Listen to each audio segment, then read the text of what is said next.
Okay. Um, so, by the way, I used to live very close to here, Oh. many, many years ago. Oh, It really? was Lewinsky time. It Oh, was I see. 1998, 97. 20 years ago. Yeah, 20 Yeah. years ago. Really, 5 minutes from here, Sterling Place. Oh, sure, sure. And it has changed a little bit, but for the better, I would say. It's more or less Yeah. the same. Yeah. Not so different, really. Yeah, there's no. It's gotten more expensive. Yeah, And because of that, we've lost a lot of the nicest little shops on the Yeah. 7th Avenue. yeah, The landlords are so greedy. So all these little bodegas and yeah. little restaurants, they're gone. It's gone. One of your favorite spots, Sweet Melissa, is not there anymore. Finished, finished, yeah. I've seen that probably they relocated it in New Jersey. Or I something. don't know what happened to them. Yeah. No, everything is gone. There used to be a terrific restaurant on the corner, Second Street Cafe. Oh, I yeah. don't know if it was there when don't you were know, here. That's gone. The little supermarket's gone. All the little places are gone, and they're all owned by chains, franchises. Yeah. Yogurt, frozen yogurt. I All don't- over the place. But I've had a sandwich, a bagel with lox at La Delight. La Bagel Delight. La Bagel on Delight. 7th and 7th, yeah? Which apparently is one of your favorite spots. Yeah, but I haven't been there in quite a while. Okay. It's It used to be. It's in one of my novels, Yeah. The Brooklyn Follies. Yeah. Yes. Yeah. Which I really, really much appreciated. Good, It's one of good. my favorite. Anyway, let's talk about these now, and then we will jump from these to current events, if you. So, it's a big book by any standards. Yes, Okay. yes. 1.5 kilos. It has been said. Oh, yes? It has been I calculated. don't know. I know it's heavy. Long time to do it. I mean, not that long time because No. you've been very, very fast. Actually, 3 years full time. I thought it was. I thought it would take 5 or 6 or 7 years, and I did it in 3, plus another 6 months of fiddling and doing proofs and all kinds of corrections. So say 3.5 years on the project, which isn't much at all. Yeah. I've spent that much on books that are much shorter. Yeah. Yeah. But working like crazy. Working apparently. like crazy. Yes. Are you now, in retrospect, are you happy with the result, or which are the part you are most happy about? You're asking the wrong question. I can't answer that. I'm never very satisfied with anything. I've done it. It's over. I did my best. That's all I can say. I Yeah. poured every ounce of my energy and heart into it. It's not for me to say. It's your book now, not mine. Okay. Yeah.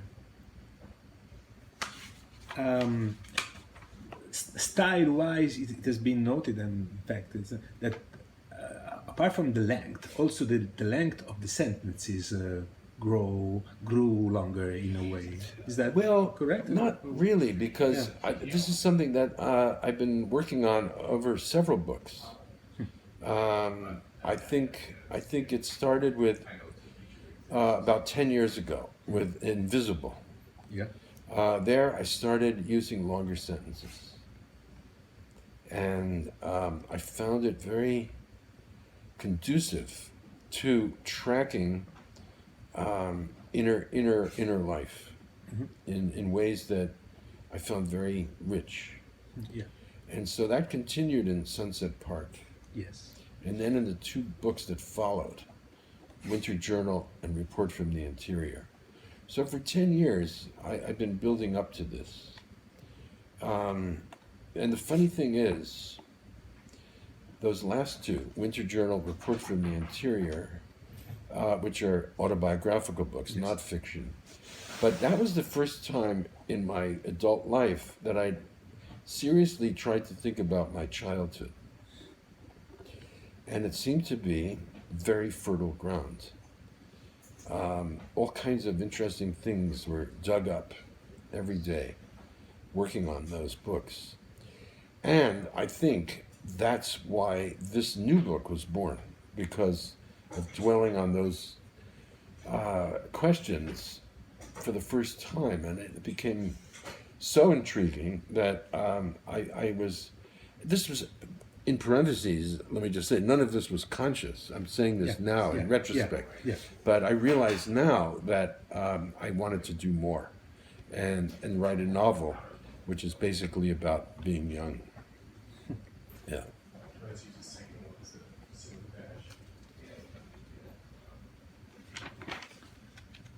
Um, One Ferguson is a journalist, one other is a memoirist, and another one is a novelist in a way. All of them got to do with wars, Yes. which is very common in your. Yes. Uh, Well, what are the difference between these three specialists of war according to you? well, let me back up a little bit. Yeah. The premise of the book is that, of course, as you know, telling the story of one person's life in four different ways, four parallel lives, four possible paths that each boy could take. But genetically, they're the same person. They have the same parents, and they have the same bodies, the same brains, if not the same minds, but the same brains. And therefore, it seems to me that they're all going to turn out with the same interest in general.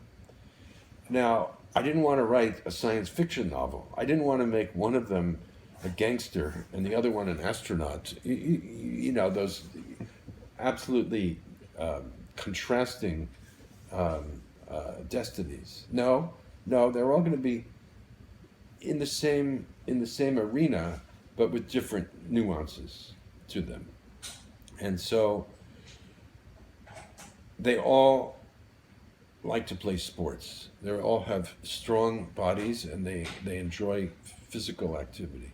They are all very sensitive to music, and they all gravitate towards literature in one way or another. Number one, who's probably the one who's least sure of himself, in a way, the one whose self-confidence is weakest. He wants to be a poet, but he feels he's not good enough. And then he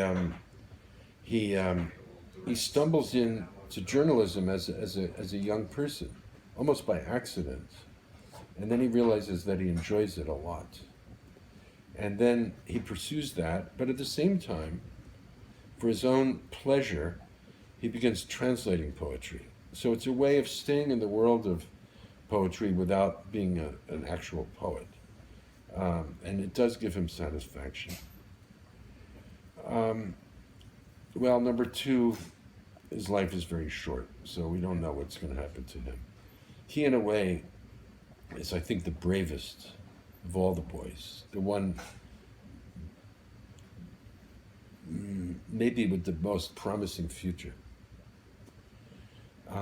Number three, of course, has the most difficult life. His father is killed when the boy is only 7 years old. So he goes in a different direction. His passion is movies, and they more or less save his life. And he winds up writing that little book, How Laurel and Hardy Saved My Life. And so he's developing it in one way, and then the other one is the angriest, the one most in conflict with his father and even his mother for a time. And he wants to be a fiction writer, and he works very hard at it. Now, I have to say that this is not an autobiographical book. It shares, they all share certain aspects of my life, in that I'm the same age they are. I was born the same year, and the geography is my geography. But the way things unfold for each of them has nothing to do with me. I was never precocious. All these boys could do things at a very young age that I was not capable of doing, that most people are not capable of doing. It took me years to get to a point where I was willing to show my work to anybody. Now, these boys are all prodigies in a way, very early developers. Um, so, so that's one enormous, enormous difference. The the one autobiographical element that is really important has to do with, I think, the thing that is at the very heart of the book, which is my experience of seeing that boy killed by lightning when I was 14 years old, and that is an experience echoed in the novel. It's not repeated. It's not the same thing that happened to me, but it affects Ferguson 4 in a profound way, in the same way that I think I've been haunted by this all my life, and it's changed how I think about the world. It was a absolute revelation. The horror of it made me understand that I wasn't walking on solid ground anymore. The world was a very unstable place, and that anything can happen to anybody at any moment. And there I saw it with my own eyes. And I'm sure it's affected my life and also my writing and how I think about the world. But I've never actually addressed any of this in a novel. And I felt that this was the source. But then there are 120,000 other things in the novel. But this is the little seed planted at the very core of the book. Yeah. In one reading you did with the London Review of Books recently about 4321. A reading? It was an interview plus reading. Oh, in London? Yes, in London. Oh, yes, Yeah. yes. It was an interesting one. But at a certain point, Where was it? uh, Was it in London itself? in London itself. Yeah, apparently. Yeah. In the university, I think. I think it was with a guy, Alex Preston. I think That's was yes, was yes. his name. That's right. Yes, yes. There was one funny thing, according to me. Okay. He kept saying the role of chance in your book, and Yes. you kept correcting him, saying, "No, I wouldn't say chance. It's unexpected. Right. Actually, unexpected Right. things." Can you speculate 1 second about this difference? Why this difference is so important to you? The difference Well, between because chance and unexpected. I guess it's that I don't know. Chance has some kind of philosophical reverberation to it, and I think people keep saying this about my work because of the title of one of my early books, "The Music of Chance," and so I understand why people would do that, but by chance I mean unexpected, the unforeseen. Is that this is part of life, and we have to factor it into our thinking about our lives. And I think most of us don't want to do that. We don't make room for it. Unexpected things happen, and each time they happen, we say, "Oh, how strange. Why should that happen to me?" Well, it happens to everybody. Unexpected things happen. We have accidents. That's another good word, accident. And philosophically, accident means that which is not necessary, right? And I think that's what I'm saying, that life is unpredictable. No matter how hard we try to control our own lives, we're never fully in control of them because unexpected things keep happening. So if you want to call that chance, okay, that's fine. But that seems too big a word for me, for my I see. view of all this. Talking about accidents, there was a question I was going to do later, but I will do it now. Often you write about people who, in a way or in the other one, are survivors who are recovering from accidents, flight crash or car accident, or people towards the old age who come to Brooklyn expecting to go in retirement, then they Yeah, life. that's my comedy. That novel's my only comedy, real comedy. Yeah. Why are so people recovering from something bad or so important in your so central in your poetics? I guess I'm interested in telling stories about people at a turning point in their lives. When something happens, and how do you respond to something big, that unexpected something, somebody dies that you love. How do you deal with that? Or something happens to you. You're in some kind of accident, or you get sick.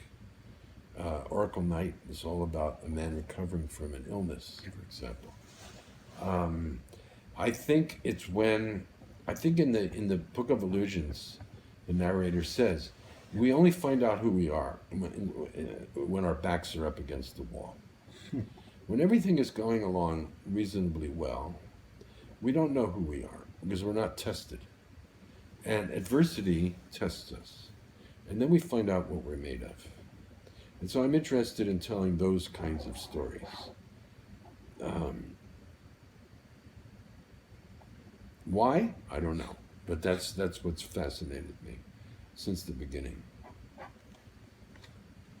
Yeah, there's a saying in Italian which says that the good captain is one who's able to handle the ship during the tempest, which is That's right. Well, yeah. that's the same idea. Yeah. Yeah.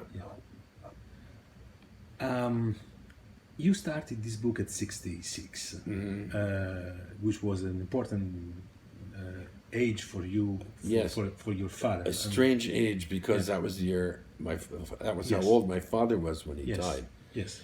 And I wanted to ask you, how do you cope with growing old? I mean, wonderfully as seeing it too, but Well, I don't know. You have I don't know. It's personal just, strategies to. it just seems so strange because I still feel inside young.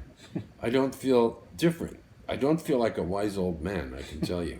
I feel as if I'm still learning things and still struggling to figure things out.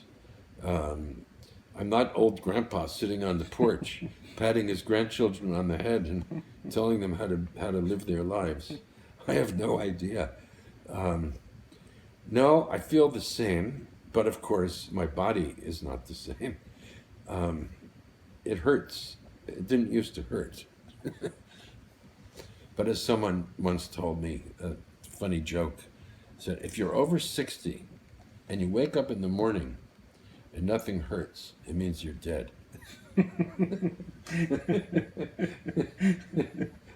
And I think that's true.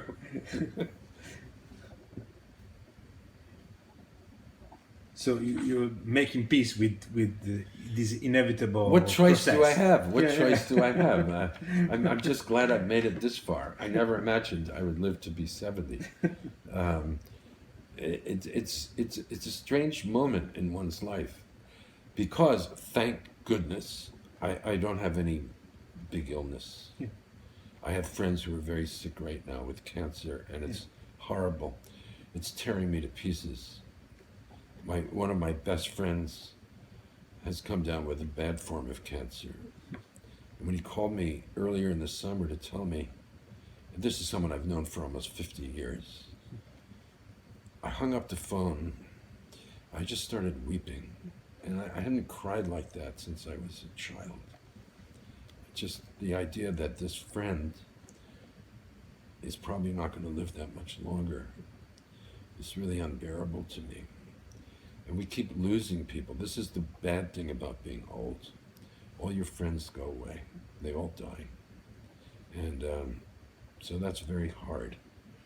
But at the same time, I feel lucky to be still breathing. Yeah. And every day is very precious to me now in ways that I never fully understood when I was young. So in a funny way, getting older makes you happier to be alive because time is running out.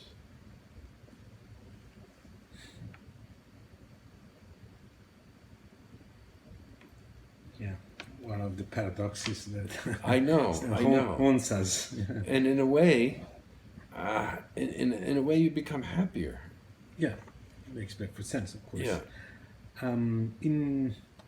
In which major ways the atmosphere in 1960, around 1968 and now are different? And then maybe we can put these two questions together, because in Man in the Dark, there is a kind of civil war going on. Yes, This, and yes. there is this New York who want to go, and Pacifica who Yes, wants to yes. go again to the rest Yes, of the yeah, the country of breaks up. Yeah, breaks up. I mean, Yes. it seems to be talking about now. I mean, because Well- I mean, here in New York, I didn't in these last 2 days. All the people I was hearing in the restaurants, they were all talking about Trump. About No, but going that's away. the only subject that anyone ever talks about anymore. Yeah. Because he's such a outrage. He is so, beyond the range of anything we can recognize as normal human behavior. I mean, he's crazy. He's a crazy man. What do you say, pazzo? Yes. That's what he is. He's pazzo. Or as Siri, my wife says, a malignant narcissist. Yeah, which is very clinical, but Yes, yeah. but that's exactly Yeah. what he is. Yeah. So we've never had anybody like this. Yeah. He's a real danger, Yeah. a menace to America and to the world. But okay, you want to know about the '60s Yeah. and today? Yes. Yeah. All right. In both eras, the country was divided Yeah. in a very aggressive, hostile way, and now we're divided again. But the funny thing is, maybe it's because I was young back then, but I had more hope in the 1960s. I thought that we were going to make the world better. And we lost. This is the problem. The students on the left from that era lost, and I'm one of them. Because at the same time, what I don't think anyone realized was that the right wing was growing bigger and bigger and bigger. I mean, when I look back on it now, I should have realized that Goldwater being nominated in 1964 was a sign.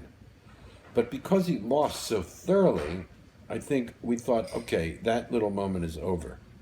This extreme right-wing ideology is not being accepted by America, and it will wither and die. But no, it kept coming back and coming back. And I guess when Reagan was elected in 1980, to me, that was the death of the 60s. That was when we were finally utterly defeated.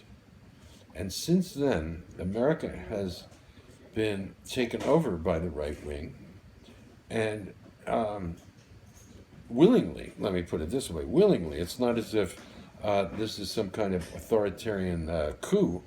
People want this. And America turns out to be a very conservative country. And people are afraid of change. And so the things that I've always believed in and what we struggled for so hard back then are not things that most people want, it turns out. And so you can say that what the Republicans have been doing in the last, well, it's almost 40 years now, is they've been trying to take apart the country that was built by Franklin Roosevelt, the New Deal, which was a kind of semi-socialist, semi-capitalist kind of country. And these battles right now over the health care repeal, which go on and on and on to the point of absurdity, are just an expression of the frustration of large numbers of people about having government involved in the lives of people at all, which is a strange position in a democracy when it is supposed to be a government of the people, by the people, for the people. The government isn't outside of us. We are the government. But somehow, Reagan and all the others have persuaded people that government is a force for bad. And once you have a huge number of people believing that, it's hard to make a government that does anything constructive. And that's where we are now. I think we're cracking apart. And I don't know what's going to happen. It's getting to be very frightening. Yeah. Also for the rest of the world. Of course, to be honest with of you, course. I mean, it's your major problem, but it's our problem as well. It's happening everywhere. The same kinds of things are happening everywhere. There's a shift. Just as in the 60s, there was a great global shift. There's a great global shift going on now. And it seems that the post-World War II world that the West constructed, which was a world of establishing the UN and the EU and trying to make institutions and organizations that would create a certain stability in the world, of international cooperation in which we finally acknowledge that we're all in this thing together. Now there seems to be a great force trying to pull it apart. And that's dangerous, because I don't want to go back to, the pre-World War II era of especially in Europe. Think of Europe for 1,000 years. What did you do? You made war. Yeah. More than anything Yeah. else, you made war. Yeah. And for the past 70 years, things have been pretty tranquil. Oh, yeah. Few exceptions, Yugoslavia being one, Yeah. Northern Ireland being another. But nothing on the scale that we were used to. There's no doubt about it. Right? Yeah, And so you have Brexit in England, Yeah. which is similar to electing Trump here. Yes. Very similar motives, impulses behind it all, which finally have very little to do with economics. And people keep talking about that. And yes, it's true that lots of workers feel left out and struggling now in this new globalized economy. It's all true. But what the right-wing parties in all the countries, America and all over Europe, they're more about culture. They're all about the different countries trying to preserve what they think of as their innate national identity. Germany just had the election on Sunday, and the right-wing party has made a big leap. Yeah. And it's because they're saying, we are for the real Germany, whatever that means. And England, Brexit, we're for the real England. And the people here say, we're for the real America, which becomes laughable in the case of America, because what is America but an agglomeration of many, many different cultures all blending together? So I'm not sure what's going to happen. I want to see how it plays out. I can't make any predictions. Yeah.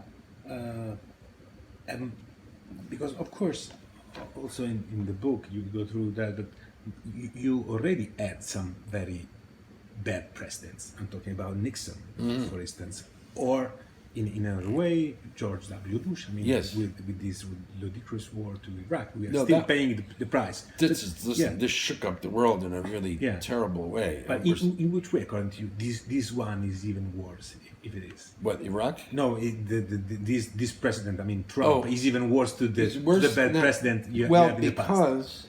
because I think, Nixon was a racist too. But Nixon, at least, was a man of experience in politics. I disliked him intensely, always. But when you look at Nixon's domestic policies, it's funny to think about this. They are to the left of Bill Clinton and the Democrats. It shows the way we've drifted so far to the right that things that seemed normal back then seem crazy today. Nixon set up the EPA, right? Nixon set up the NEA, the National Endowment for the Arts. Under Nixon was the first awareness of, global Warming. warming and It's true. environmental protection and Yeah. pollution and all the dangers that were afflicting the atmosphere. Now, see, the Republicans have turned into, well, they're anti-science, they're anti-thought, they're anti-reason.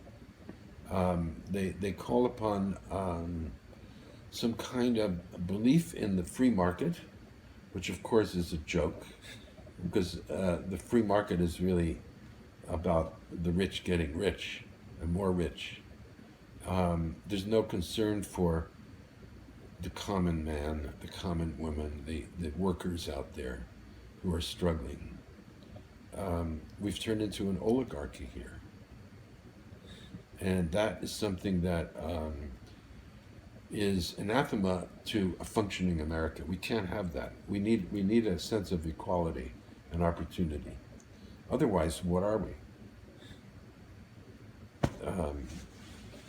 So Apparently, you're becoming even more vocal now, no? Because of this president, and you are taking seriously the chance of becoming the president of Penn. it's not happening. So don't even mention it. It's not. It's Yeah. not. It's too complicated. I don't want to go into it, but Okay. I'm not going to do it. Ah, It's- okay, sorry, I didn't know that because I've read it until, yeah, no, until I recently. said, Yeah. I would have been happy to do Yeah. it, but Yeah. I'm not doing it Okay, because it's too complicated. it has yeah. to do with New York. It has to do with here. Nothing to do with my desires. So Okay. just keep that out of the Okay. interview. Okay, I will. Yeah. Even though you're recording it. Yeah. Don't worry about it. Yeah. I see, but But anyway, yeah, so- let's but take it from another side. But I mean, people yeah. keep asking me the question, Yeah. so I give my opinions. Yeah. Now, in America, nobody cares what writers say.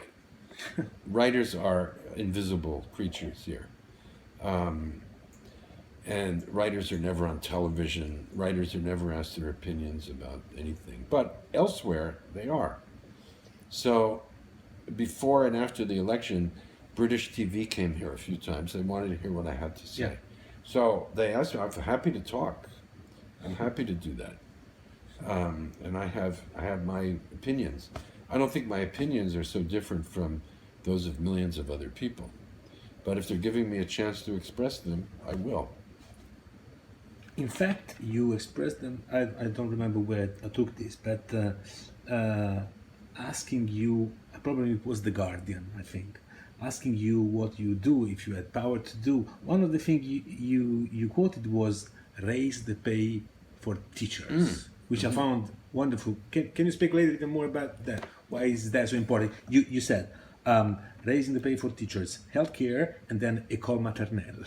Yes, yes. Establishing a common. Why do you think these things, or in the meanwhile, if you thought something else which would be important to address right now in the U.S. to make it a better well, place? I mean, this is where if I were, suddenly given the opportunity to tell everyone what to do, which I'm not, but I think you have to start thinking about the next generation. You have to start thinking about the children. How are we educating them, and how are we taking care of them? Okay, in America, since we don't have any public system for taking care of children, and since for any family to survive these days, unless that family is extremely rich, both parents work, which didn't used to be the case. Yeah. Okay, if father and mother are both away, who takes care of the little children? Yeah. Well, everybody figures it out on his or her own, the way things work. And if you have money, you can pay for some kind of child care. But most people don't have that kind of money, and it's very difficult. They're relying on relatives, grandparents, but it's a haphazard system. In France, they've had this for over 100 years, the école maternelle. In order to qualify to be a teacher in one of these places, you have to have not only a university degree, but a graduate degree in child development. So in other words, you have to know what you're doing. And the beautiful thing about that system is, if you're rich, you pay. If you're not rich, you don't pay. And if you're in the middle, you pay a little bit, which seems to be entirely fair to me. I don't know why we don't do this. We have the same. By the You way, have the same. in Italy. Yeah. You have scuola materna, asilo, which is called. You have it. Yeah. You have it. Yeah. Well, I think Yeah. it's an important thing. Yeah. Then we have a crisis in education here. Yeah. Because now, one of the reasons it's funny is something that's is a good thing has turned into a bad thing for the children, because in the old days, before women were able to work at very many jobs, the one thing they were allowed to do in America was become teachers, and so you had all these brilliant women who went into teaching and gave their lives to it. And many of them were really, truly excellent teachers. Well, now women are doctors, women are lawyers, women are senators and astronauts, and they're doing everything, which is fantastic. So the level of students going into teaching now has declined. I'm not saying all teachers are bad, but enough of them are bad so that the system is not working well. And my idea is simply, if you paid them what a lawyer would get, then you'd get the brighter students wanting to teach. Because what job is more noble than teaching? What's more important? And I think then maybe you'd have children who know something about the world they live in, something about the government, something about geography, something about what's happened in history. Because American children get out of school and they don't really know much. Yeah. It's sad. Remember watching something, Bernie Sanders when he was running Yeah. last year. He had a lot of young people Yes. supporting him. And so one reporter walked up to a young girl and said, so name 5 presidents from the past. And she couldn't even do it. She couldn't name 5. So that's alarming, isn't it? Yeah. Yeah. I don't think children even know who was fighting in World War II anymore. They don't even know what the war in Vietnam was about. So, yeah. And then health, of course health.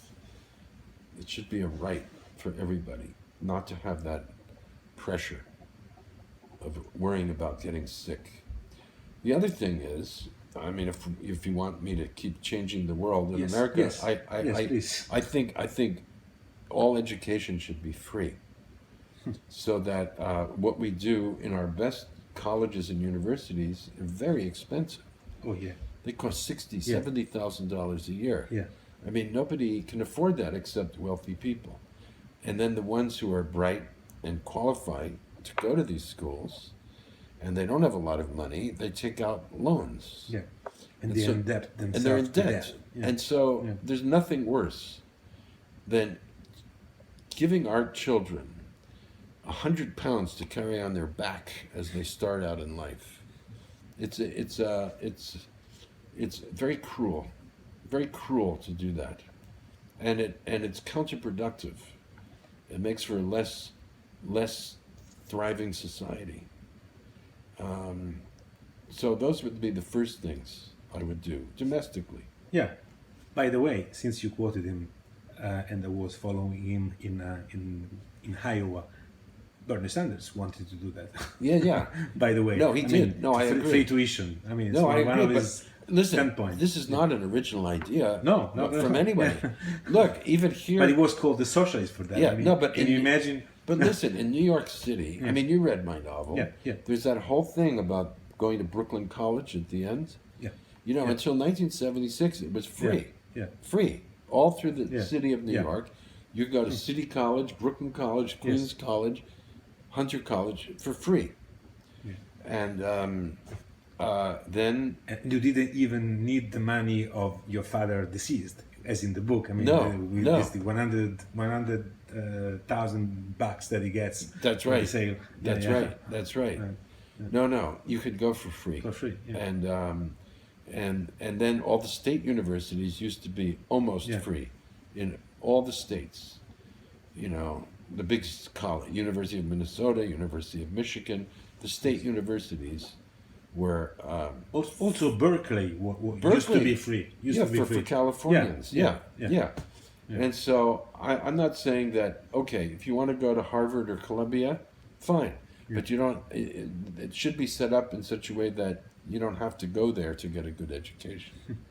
Or Berkeley shouldn't cost $30,000 a year. Yeah. Yeah. So you didn't find particularly shocking the electoral program of Bernie Sanders? Oh, no, of course not. No, not at all. No. The problem with Bernie was he only had 4 ideas. They were good ideas. I liked all of his ideas, but he was hopeless on everything else. And he didn't know much about the rest of the world. This is true, unfortunately. Yeah, he didn't seems to care actually. Yeah. No, it's a problem. I was not a Bernie supporter. Yeah, I like Bernie as a senator. Yeah. But as president, I don't think it would be a good idea. Yeah, even if maybe according to the polls, you would have had better results against Trump than Hillary did. That was the polls said back in May last year. Yeah, Yeah, but he wasn't nominated. You Yeah. should have seen what they would have done to him yeah, you're right. if he were a candidate. First of all, he's Jewish. You think he would be elected in America? It's not possible. It's just his name doesn't sound Jewish, and so and I think a lot of people weren't aware of this. Yes, you're right. But no, they would have chopped Then him this up. socialist label. Oh no, they would That's have maybe too chopped. much. They would have chopped him up. I'm sorry. Hillary won. I mean, she got more votes than Yes, Trump yes. did. She just lost in the electoral college.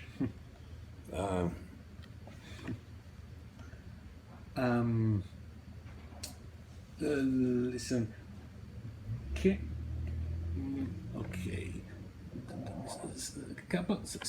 Some years ago, you did a great project with NPR. Yes. Okay, which was great. I mean, these Yes. 4,000 stories. I From, loved yeah. doing it. Yeah. What was your idea back then? I mean, because many people say, I mean, this Trump victory was unpredictable. I mean, for someone like you who had this direct relationship with the real stories, I mean, what was the feeling that you remember out of those 4,000 stories that you could feel what was the most severe American problems back then? Well, you see, you have to understand, it was a particular group of people, because NPR is a special free radio, public radio, no commercials, and it performs a great service. But for the most part, it's only people on the left side of You're the right. spectrum who Yeah. listen to it. And so I didn't get many pieces by racists or anti-Semites or reactionaries. No, these were reasonable people with sensitive, reasonable people telling remarkable stories about their lives, often told in a very touching way. And I was very pleased. But you see, one of the problems with NPR, and it's not their fault, but the black listenership is very small. So I didn't get enough stories by black people or Hispanic people or Chinese people. The minorities are not listening. And therefore, it's a bit of a picture of white America rather than all of America. But I don't know if there is any forum now in the United States which includes everybody. I don't know about that. We are enormous. We are 325 million. It's hard to get a sense of the whole thing. But so I understood that I was necessarily limited, but that doesn't mean it isn't in its own way infinite. You know?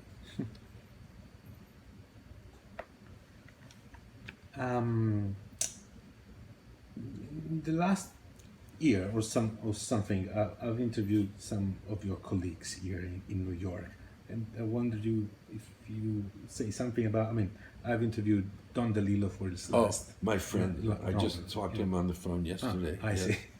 And first, I will tell you who I interviewed in the last year. Very different personalities among themselves and compared to you, at least some of them. One of them was Tom Wolfe. Tom Wolfe, who said to me, and I was going to faint on the armchair, that he was considering voting Trump, and maybe I don't know if he did it afterwards, but I mean, he wasn't finding that a bad idea. And then I've interviewed Jay McInerney. McInerney. McInerney. Yeah. Yeah, sorry. Who apparently is the opposite of you in many respects for his luxurious life and so on and so forth. What are what are your friends writer, the writers you admire the most now, or and if you have some young writers that you could suggest to us, maybe? Well, I don't want to talk about my friends. Okay. I have a kind of pact with all of them. We don't talk about each other. Yes. But I want to recommend one book. Yes, please. One book that I discovered last year. It was a novel written in 1974 by a woman named Fran Ross. So it's Fran, Yes. and then Ross. Yes. Fran Ross was a black woman who only published that one novel, and she died of cancer at the age of 50. Now, this novel was published by a very small press, and it didn't get much attention when it came out in the 70s. And it kind of disappeared, and it's been found again.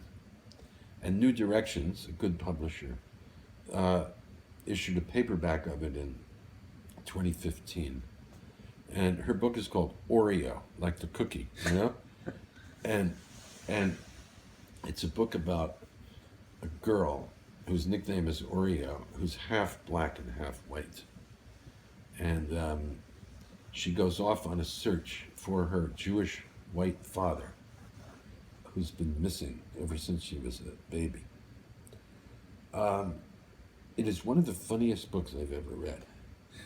It is so sharp and so hilarious. It combines 3 different kinds of language in the same book. Black slang, Yiddish, Yes. and high academic prose. And it is really marvelous. And I want to just keep talking about how great this book is, because I laughed on every page. And I think it's utterly brilliant. And I think the reason why the book didn't do well, among other reasons, is no one in 1974 wanted to think about a mixed race person. You know, black power was still strong, and so I don't think black people were interested in it, and white people probably never even heard of it, and it got lost. But I think it's a great American novel that eventually will take its place among, you know, our very good books from that period. Great. We do our best to Get it- sustain see his fate. See if Yeah. it could be translated Yeah, into yeah, Italian. I yeah. don't know how that would work, Yeah, but it is Yeah. really wonderful. Yeah. we will definitely Yeah. do our part. Yeah. But maybe about one you can say something, because there are biographical similarities, which is, I will put it this way: how comes that New Jersey produces such great writers like you and Philip Roth, for instance? Well, you know, New Jersey, it's interesting. It's not just today. Yeah. New Jersey, you know, produced, Allen Ginsberg came Yeah. from there, William Carlos Williams. Yes. And also, very much something I'm thinking about these days, Stephen Crane. You know Stephen Crane? No. Stephen Crane was a late 19th century writer. He was born in Newark also. He wrote the greatest novel of the Civil War, the American Civil War, called The Red Badge of Courage. It was published in 1895. He was 23 years old. He died at 28. He had a very short life. And Stephen Crane was, I think, the first American modernist. And he produced an enormous amount of work. journalism, short stories, novels, and poems. Extraordinary poems, savage poems. I've never read poetry quite like it. Here's a poem by Stephen Crane, and you tell me if you've ever heard anything like it. Okay. In the desert, I saw a creature, naked, bestial, who, sitting upon the ground, held his heart in his hands and ate of it. Is it good, my friend? I asked him. It is bitter, bitter, he said, but I like it, because it is bitter, and because it is my heart. That's the poem. Yeah. That's a New Jersey writer too. Yeah. Which make Patterson look like an amateur. Yeah. No, he was really quite an extraordinary literary prodigy, and I've been reading Crane a lot. I want to write something about him now. That's powerful. Yeah. No, but the Red Badge of Courage is the novel. It's about 150 pages, and no one has ever written a book quite like that. It's extraordinary. It must be in Italian. So you gave us two gifts. The Oreo, book, Van Oreo, Ross, and yes, Stephen Crane. And Stephen Crane. And you spell Stephen this way: Stephen. Okay. Yeah, PH, Okay. not V. PH. Okay. Yeah. No, he. Did you know? He lived through all kinds of adventures too. He covered 2 wars as a reporter. And late in his very short life, he lived in England. And his greatest friend was Joseph Conrad. They were real close. And I think Conrad was deeply influenced by Crane. And you read, because you see, Crane's book came, even though he's much younger than Conrad, they started writing it around the same time. And the Red Badge of Courage had a big impact, I think, on Conrad's work and made him a better writer. And the moving thing is, when Crane was dying, they moved him from England, and they were going to take him to Germany to a sanatorium. He had tuberculosis. Yeah. And so they got to Dover in England Yes. to make the crossing of the Channel into Europe. And that's when Conrad saw him for the last time. He came down to see Crane. And then Crane, the last letter he ever wrote was to a friend of his saying, who had some connections with some organization in England that gave money to writers.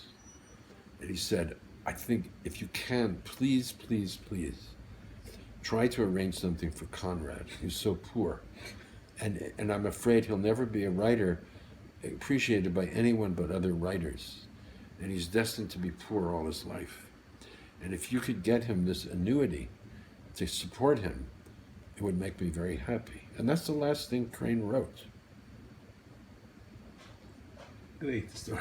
It really is. Yes, Yes. definitely it is. Yeah. You're very elegantly avoiding talking about any living writer. I see that. There's only one writer I want to talk about. It's the one sitting upstairs.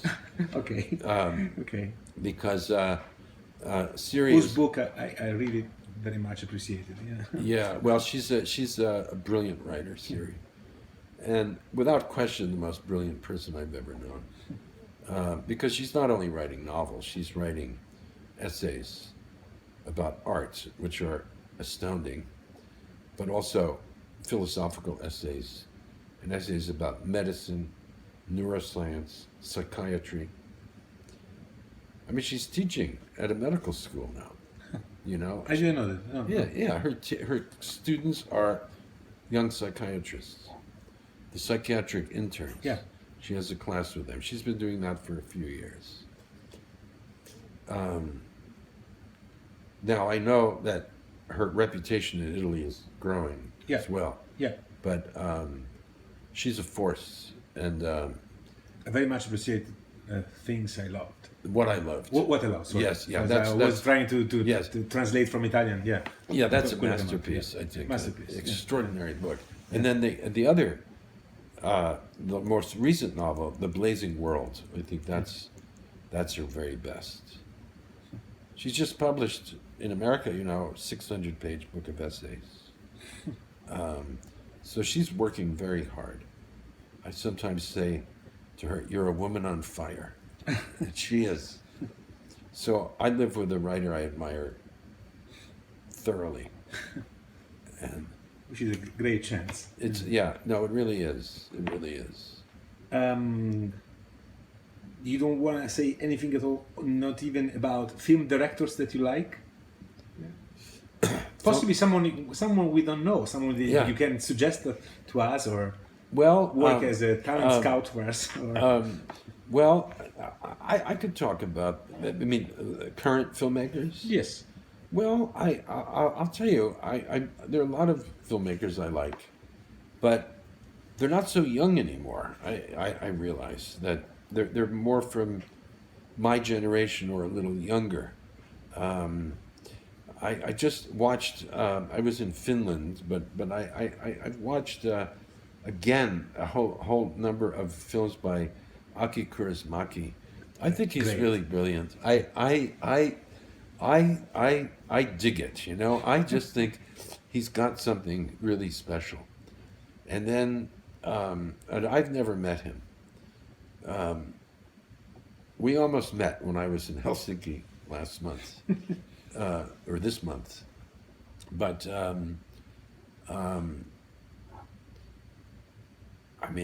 let's see. Who do I like?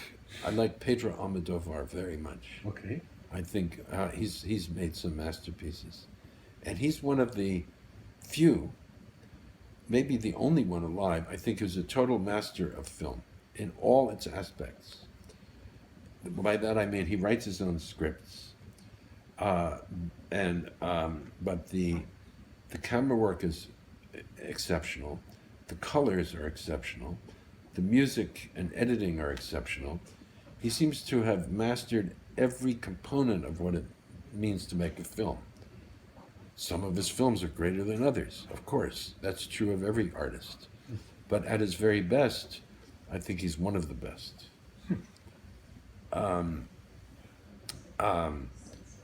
I have a great fondness for Jim Jarmusch's films, but he's a friend. And Wim Wenders, also a friend. Also a friend. Yeah, also I've a read the friend. interview that. Yeah. No, also a good friend. But I really am behind their work. I enjoy following it. It gives me something. There's some movies by... Apart from Jarmusch, no American? No. Yeah. Well, I was Yeah. going to say I'm very fond of the Coen brothers too, Okay. especially some of the movies, which I really like.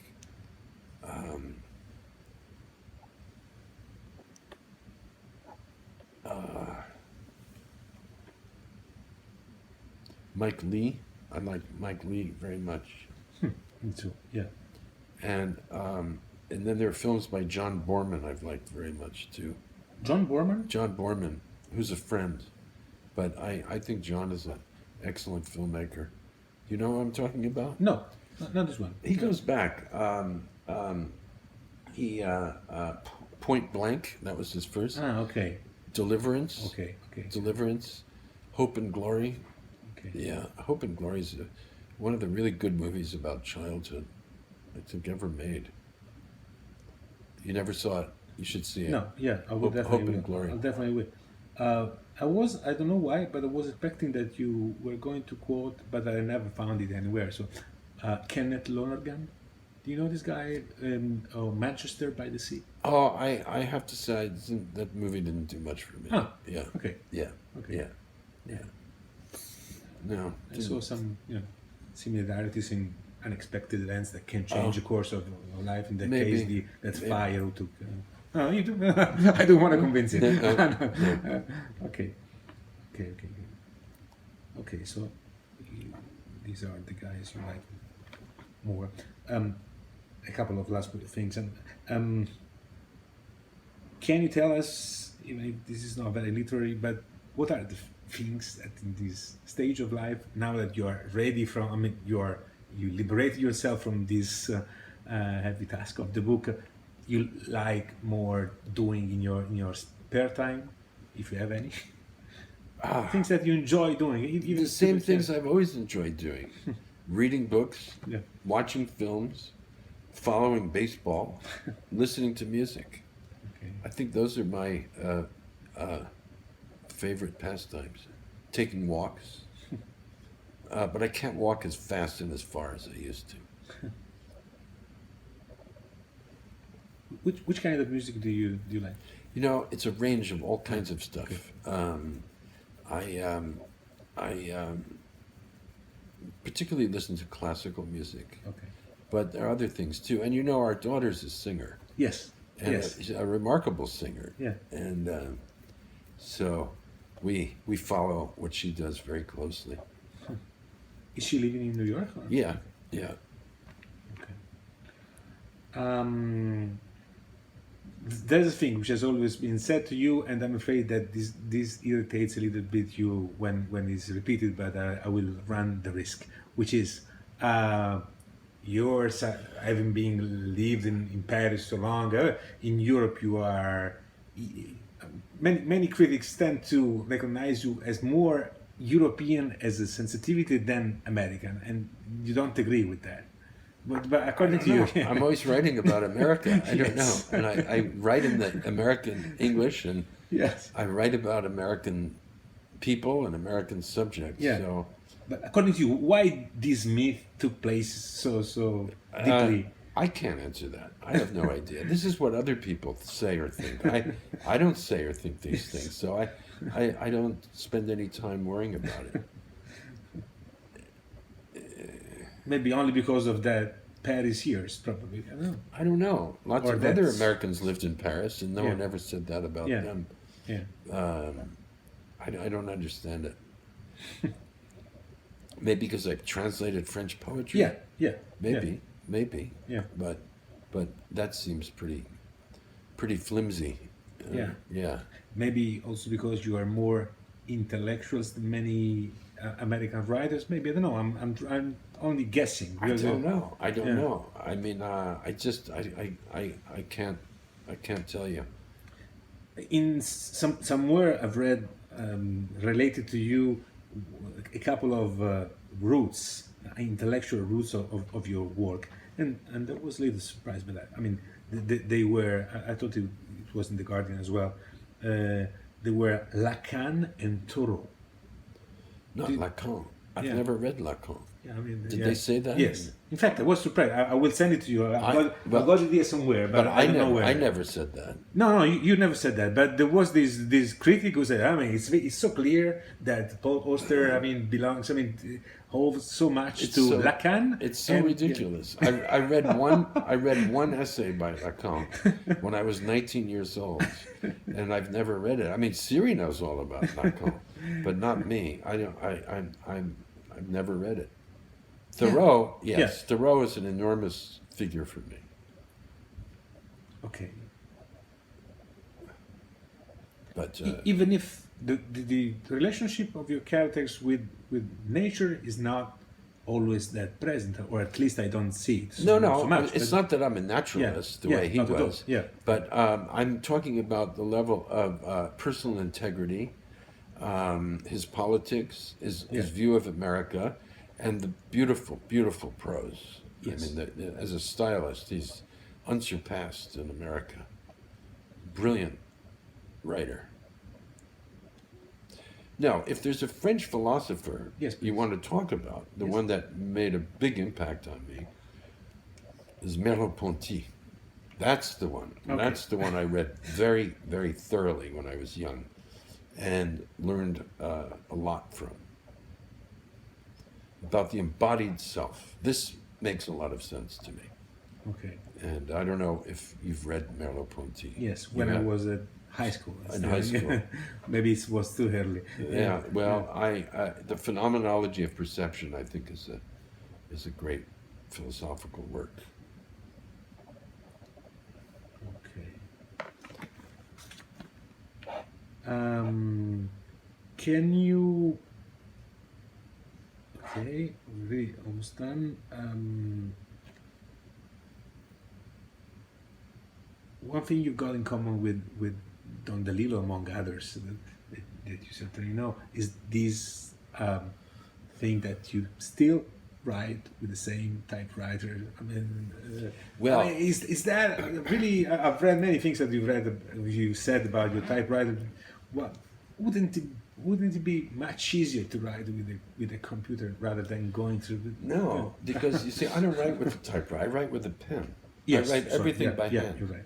Everything by hand, and then I type it up on a typewriter. Yeah. I tried a computer. I didn't like it. I just didn't like the way it felt. I'm used to my old manual typewriter. I like that.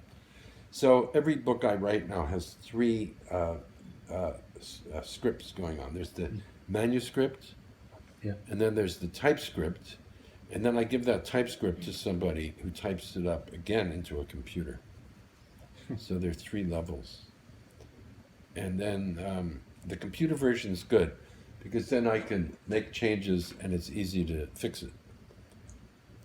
Okay, so on the last stage, you take the computer and you. But I don't do it. You I don't have do so- it. I- Okay, there's someone who helps me, Okay, and I see. she does the typing for Okay, me, I see. and she makes the corrections. Okay. When I used the computer, I was always pushing the wrong buttons. I could never get it to work right. And then I didn't like the way my fingers felt. It hurt my fingers. Whereas the old typewriter is building up the muscles in the fingers. But you know, it's just what's convenient to me. Oh, yeah, I'm of not course. I'm not advocating Yeah, this yeah, for of course. anybody else. It's just I'm comfortable with it, and so Okay. I do it that way. Last three questions. You said many times that you don't read reviews. You don't give a shit, basically. No, Why- it's not why that I is don't that? give a shit. It's just that I don't want to know because I used to read them when I was younger, and this is what I learned. Sorry, one second. Okay. Yeah. This is what I learned from reading reviews. The good ones, and I've had many more good ones than bad Yeah, ones. yeah. But the good ones, you say, very good, nice, and then you forget all about it. But the bad ones, you remember. And I could still remember phrases, you know, people have written about me. And nasty, nasty things.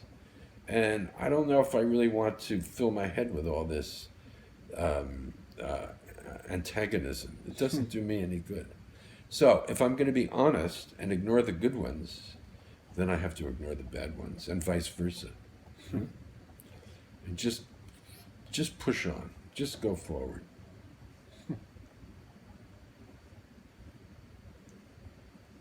Yeah, in fact, after reading tens, dozens of reviews of your book, of course, most of them were great, I found a kind of constant, which maybe I'm wrong, but you are not the best person to because you don't read them. Apparently, the one magazine which is not particularly kind to you is the New Yorker. They've hated me for years. I don't know why. I don't know So why. you know that. I mean, Oh, I know it's, that. It's, No, it's not only my it's- feeling. I don't it's know. not. Yeah, it's not that that's I. surprising. No, it's not that I don't know what they say. I mean, I know the gist. Yeah, yeah. It's just okay, I don't want to yes. read the words. Yeah, okay. You know, my publisher said you got a yeah, a negative review in the yeah. New Yorker. Okay, what else is new? You know, they've been after me forever. I don't know why. Yeah, it's very surprising because you should be the quintessential writer for the New Yorker, from New York. Very intellectual. I don't It's think weird. So. I don't think so. No, I don't know. I no. You didn't give yourself any explanation after all of these years. Why would they explain? They just keep publishing negative Yeah. reviews. Also under different bylines, because I've read Oh, yeah, different things the whole- about different novels, and they still find the part which is too abuse of autobiography, stuffy characters, stuff like that. I mean, it's, What am I going to do about it? no. You didn't give yourself any explanation. You didn't steal any girlfriend when you were a kid Oh, no, to no, the no, to the editor in no. chief of the New Yorker. Anything, no. anything personal. Nothing personal. I just, no. So weird. So weird. Yeah. Okay. So the last but one, it's stupid, but maybe you will have a good answer to that. Manhattan versus Brooklyn. How you've been living here for Almost 40 years. in almost Brooklyn. 40 years now. Yeah. Why is it better living here than in Manhattan? No, the only reason I came to Brooklyn was that I was so poor I couldn't afford to live there. This is the end of '79, and I lost the little place I had, and I had to find something new. And I tried to find something in Manhattan, and I couldn't afford anything. So I went across the river and I found something that I could afford, and then I realized I actually liked living in Brooklyn. Listen, if I had a full-time job and had to take the subway to Manhattan every day, I probably would try to figure out a way to live in Manhattan. Yeah. But I don't. And so therefore I don't have to. And for someone doing what I'm doing, it seems to be a better place. It's quieter. It's a good place to write. Yeah. Plus, I thought it was a better place to raise our daughter. I was happy that she grew up here rather than in Manhattan. There's more room. Children are freer here. Yeah. Everything is lower here Yes. compared to Manhattan. Except now we're getting high-rise buildings in Brooklyn too, downtown, Yeah. and in Williamsburg. But around here, it's still low. You can see the sky, which is nice. Yes. Yeah. Yes. And we get to live in this beautiful house. Wonderful. I mean, it's such a great place. Yeah. Why would I want to go anywhere else? Wonderful. Yeah. You would need many millions to have something like that in Now. in Yeah, but Manhattan. even in Yeah. Brooklyn now. Even in Brooklyn now. Yeah. I couldn't afford this house Yeah. now, but we bought it 25 years ago. Yeah. So, Very last question. Something you'd still desire to accomplish, because you say, I mean, I feel very young still, so probably there are some desires that you. okay, my big goal in life is something completely out of my control, which is I would love to be a grandfather someday. But I can't, I don't have any say in the matter. I'm just hoping it will happen someday.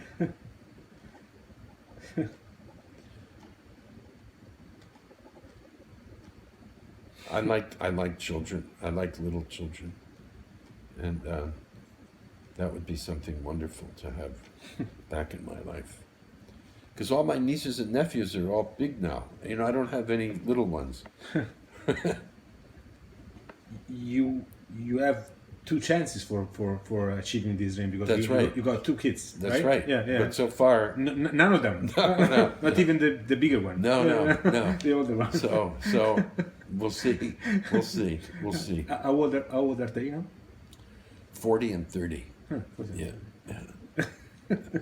yeah. Still you have time. Yeah. Okay. Thank you very much. You think that's okay? Yes. It's going to be okay? Because Yes. we were Yes. all over the Yes. place. Yeah, we were all over.